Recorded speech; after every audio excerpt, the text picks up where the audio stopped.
Welcome, everyone. We're about to take a deep dive into one of the most iconic stories out there, the very first labor of Hercules, slaying the Nemean Lion.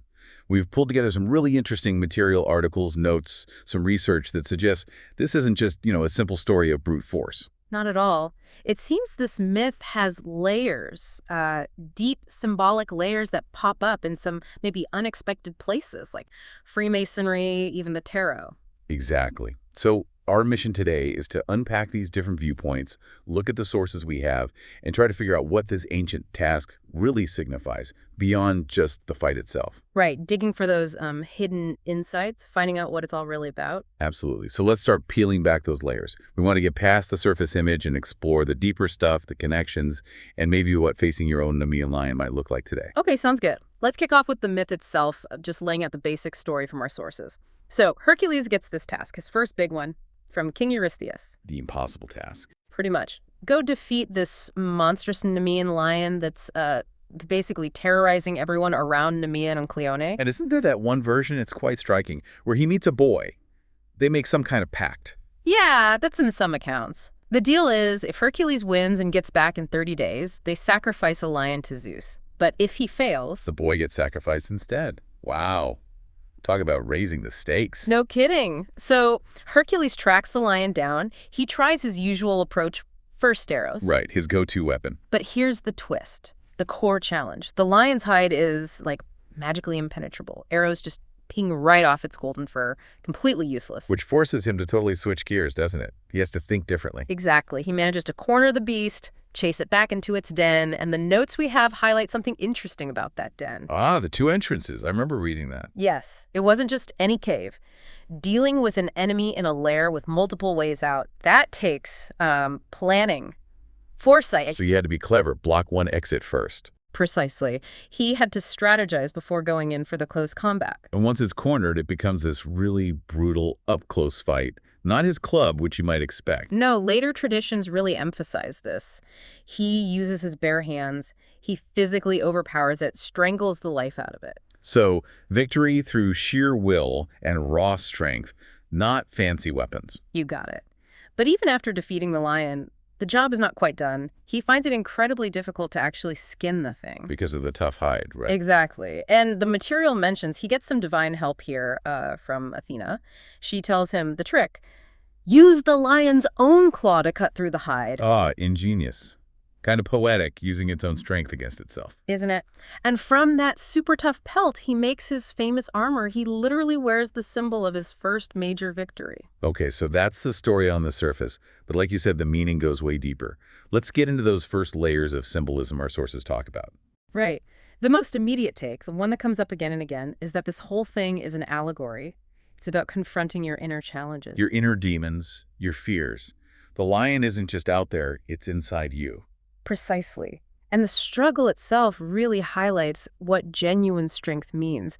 It's clearly not just physical power. Yeah, the impervious hide, needing a plan, the bare hands suggests something more.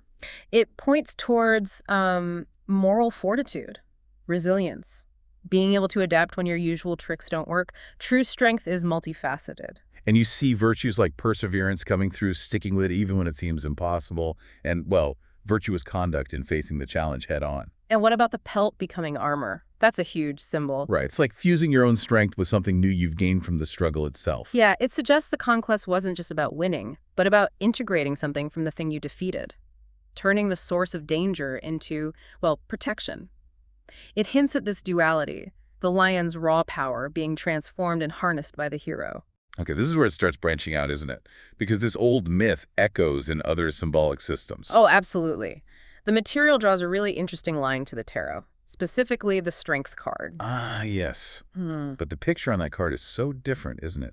It's usually a woman dressed in white, and she's gently taming a lion. No violence. It's a fascinating contrast, and it reveals another side of strength. In the tarot context, the lion also represents our raw passions, desires, those powerful inner drives. And the woman. She embodies poise, Inner calm, restraint. She's harnessing those powerful forces, but gently, effortlessly. The swords as mentioned, her left hand often rests calmly on the lion's head, symbolizing control through inner strength, wisdom, not brute force. And there's that detail about her right hand, sometimes near the lion's throat. What's that about? That little detail, it sort of hints that even with serene control, there's a readiness to act decisively if needed. Mastering your passions isn't about being passive. It's about directed power, ready for swift action. Interesting. The material also links this labor astrologically, right, to the sign of Leo. It does, which in turn has these ancient connections to the tribe of Judah. So you see these symbolic threads weaving across different cultures and times. And speaking of ancient stuff, what about the old beliefs about lions themselves, like in Egypt or Mesopotamia? Yes, that's relevant too. The belief that lions slept with their eyes open. I always found that image striking. It was more than just a weird fact. It was deeply symbolic. It represented perpetual vigilance, guardianship, a constant state of awareness, almost like spiritual insight, the ever-watchful protector. Okay, so we have the myth, the lion's symbolism, courage, passion, vigilance. How does all this tie into Freemasonry, which the sources explore quite a bit? Right, so in Masonic tradition, the story of Hercules and the Nemean Lion becomes this really potent allegory. When Hercules overcomes the lion and then wears its pelt, it's seen as him mastering his own lower nature, his passions, and then integrating the virtues the lion represents within the craft. So it's not just about beating the lion, but becoming like the noble aspects of the lion. Exactly.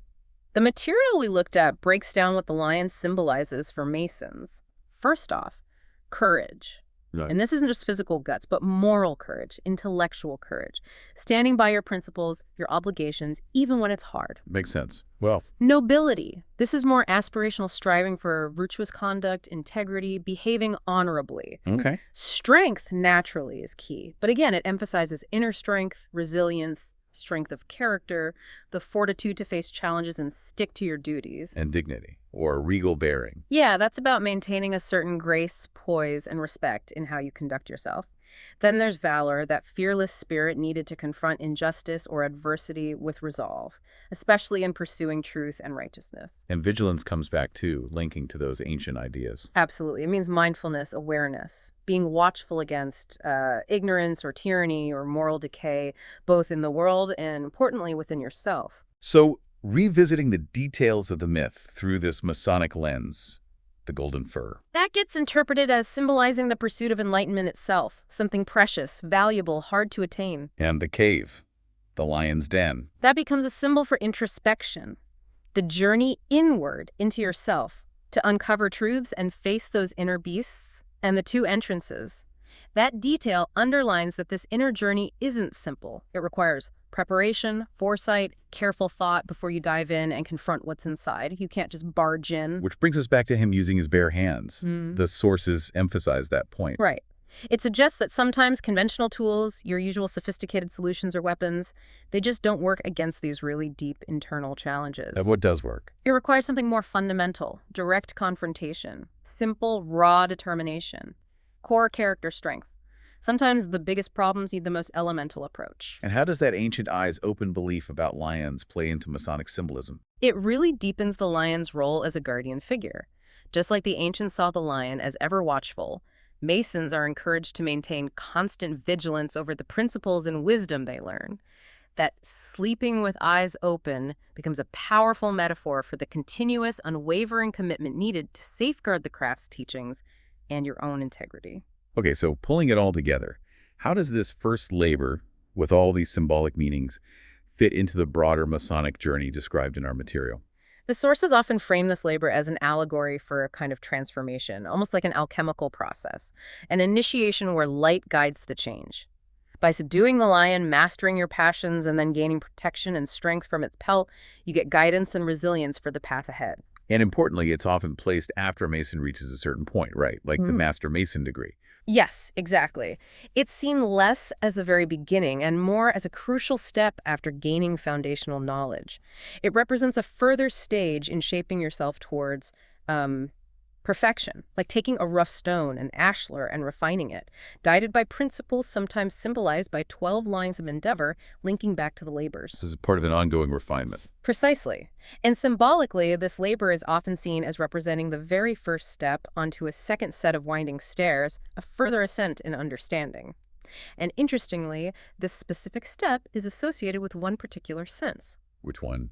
Hearing. Hearing. Why hearing? That seems specific. Well, the material suggests it's linked to the Tuscan order of architecture, which is quite simple, fundamental. The interpretation is that this stage marks the real beginning of deep self-understanding, the truly inward journey. After the initial learning, you have to start listening intently, relying just on hearing, perhaps, to really understand yourself. The focus shifts inward. Okay, so let's try to synthesize this. The Nemean Lion story, in this context, becomes this rich allegory for self-mastery. Right. It's about facing that inner cave, your fears, your doubts.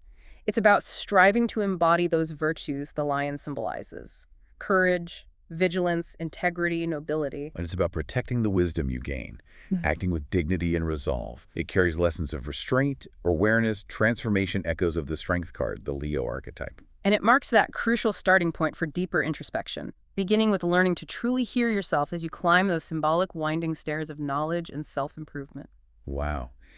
It really transforms a seemingly simple adventure story into something incredibly profound about the human condition, doesn't it? Yeah. About finding inner strength and building character. It really does. And bringing this back around to you, listening, now this isn't just ancient history or complex symbolism for its own sake. These interpretations speak to something universal, right? That human journey of facing challenges, especially the ones inside, and striving for self-mastery. These symbols, the lion, the cave, the pelt as armor, the idea of vigilance, they offer timeless ways to think about developing your own inner strength, your resilience, your character. Kind of reframes strength, doesn't it? Emphasizing fortitude and wisdom, maybe even more than just raw power. So we've taken quite the journey ourselves today, exploring this first labor of Hercules, its basic story, and then all these fascinating layers of meaning from different traditions. Fundamentally, it seems to be about overcoming what feels impossible, facing what's inside, and turning that struggle into a source of real strength and wisdom. Absolutely. And based on some of the reflective prompts in our source material, maybe here's a final thought to leave you with.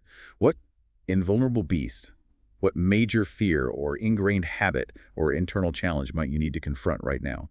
And perhaps, thinking about Hercules, maybe it requires a different kind of approach, relying less on your usual complex strategies and more on simplicity, raw determination, direct, honest confrontation. Or how could you apply that kind of focused inner fortitude, that quiet strength, to tackle something that maybe others think is impossible, or that you yourself have doubted you could overcome? Something to chew on, perhaps, as you continue your own path.